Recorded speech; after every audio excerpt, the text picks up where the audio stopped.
8월 31일입니다. 이사야서 39장 1절에서 8절까지 말씀입니다. 이사야서는 총 66장으로 되어 있는데 그 전반부 1장부터 39장까지 전반부입니다. 오늘 그 전반부의 이제 마지막 장이 됩니다. 그리고 이제 40장부터는 구원에 관한 예수 그리스도에 관한 본격적인 또 예언이 시작됩니다. 오늘 히스기야 왕이 크게 실수한 사건이 오늘 기록되어 있습니다.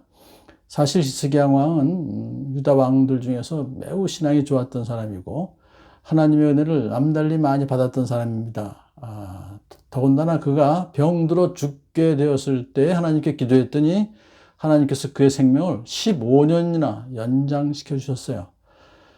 또한 예루살렘 성을 공격하고 있는 아스리야 왕의 손에서 예루살렘 성을 보여주시겠다는 약속까지 받아요. 그 기도를 한 후에. 그러면 얼마나 은혜를 많이 받았습니까? 그런데 히스기야가 큰 실수를 합니다.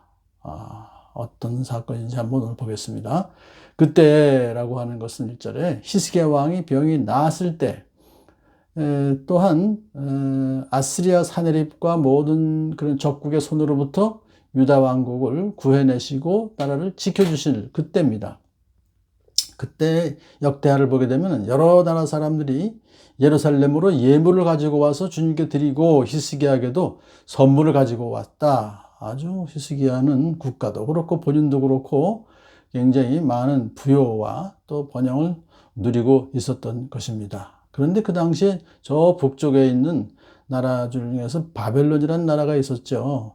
아수르가 워낙 초대강국이었어서 그때는 바벨론이 사실 작은 나라였었습니다만 이제 조금씩 성장해 나가고 있던 그런 때입니다. 여하튼 미미한 존재였던 그때의 지금 일입니다.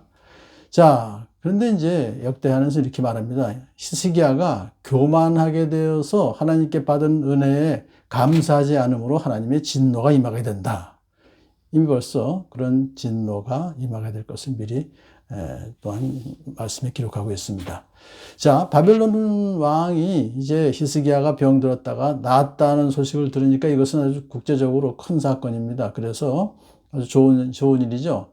히스기야에게 친서와 예물을 보내줍니다. 그래서 사신들이 이제 오니까는 너무 반갑게 맞아들이면 드렸어요. 그것만 하면 되는데 히스기야가 이제 오버합니다. 그들에게 보여주지 말아야 될 모든 보물, 무기들을 다 보여주는 거예요.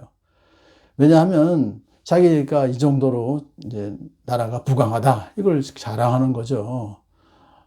그런데 그건 너무나도 하나님께 대한 그건 잘못한 것입니다. 자기가 잘나서 그렇게 된 것이 아니라 하나님께서 그렇게 기도 응답해 주시고 다 정말 기적적으로 아스리야 왕도 퇴치해 주시고 자기 죽을 병도 낫게 해주셨잖아요. 그래서 나라가 강해지고 자기도 참 잘 된 거, 이것이 하나님의 은혜인데 그걸 잊어버리는 거예요. 자기가 교만해져 갖고 내가 이렇게 다 했다. 과시하는 거죠. 여기서 우리는 인간의 교만이 얼마나 무서운가를 알 수 있습니다. 아무리 신앙이 좋다 할지라도 까딱하면 그렇게 되죠. 다윗이 그랬지 않습니까? 다윗이 얼마나 신앙이 좋았습니까? 그래서 하나님께서 통일왕국까지 다 이제 왕으로까지 이제 이렇게 기름까지 부음 받고 나서 바로 한 일이 뭐예요? 밧세바를 범하고 그의 남편 우리아까지 죽였던 아주 나쁜 왕이죠. 이제 그런 실수를 했다는 것이죠. 그러니까 우리가 이 사실을 통해서 신앙이 좋다 해서 자만할 것이 아니라 방심할 것이 아니라 항상 하나님을 항상 의지하고 겸손하게 하나님의 뜻에 순종하며 살아야겠다. 그것이 우리 노력으로 되는 것이 아니라 우리 결단으로 되는 것이 아니라 성령님을 의지해서 그렇게 우리가 살아갈 수 있음을 우리는 잘 압니다. 자, 바벨론 사신들이 이제 떠나자마자 이사야가 갑자기 옵니다. 여태까지 히스기야 왕이 사람을 보내서 이사야에게 부탁도 하고 했었지 이사야 선지자가 직접 히스기야 왕에게 온 적이 없었죠. 근데 이번에는 사신들이 떠나자마자 왕에게 와가지고서 추궁합니다. 이 사람들이 도대체 무슨 말을 합니까? 이 사람들은 도대체 어디서 온 사람들입니까? 벌써 이미 다 알고 온 거죠. 책망하기 위해서 온 겁니다. 왜냐하면 사실은 그 왕으로서는 신하들도 마찬가지죠. 국가의 기밀을 누설하는 것은 엄청나게 큰 죄입니다. 항상 뭐 누가 다 적이죠. 그 당시에야. 지금도 마찬가지죠. 적국에 대해서 우리가 비밀을 숨겨줘야 되는데 왕으로서는 절대로 해서는 안 될 그런 일을 했던 것이죠. 자, 그런데 자기 잘못을 몰라요. 뭘 잘못했는지도 몰라요. 깨닫지도 못해요. 그래서 이제 이사야가 하나님 말씀을 대언합니다. 그 날이 오면 내가 보여준 모든 보물이 다 바벨론으로 옮겨갈 것이다. 또 내 왕자들 중에서 또 포로로 끌려갈 것이다. 아, 이건 뭐 무슨 말입니까? 나라가 망한다는 얘기죠. 근데 그 날이 오면 그래요. 여하튼 히스기야는 즉시 자기의 잘못을 깨닫습니다. 아, 내가 정말 잘못했구나 하면서 이렇게 말합니다. 그대가 전하해 준 주님의 말씀은 합당한 말씀이요. 자기의 교만했던 것을 이제 깨닫고 뉘우치고 회개하고 그래서 정말 잘못했습니다 하는 마음으로 얘기했어요. 그랬더니 하나님께서는요.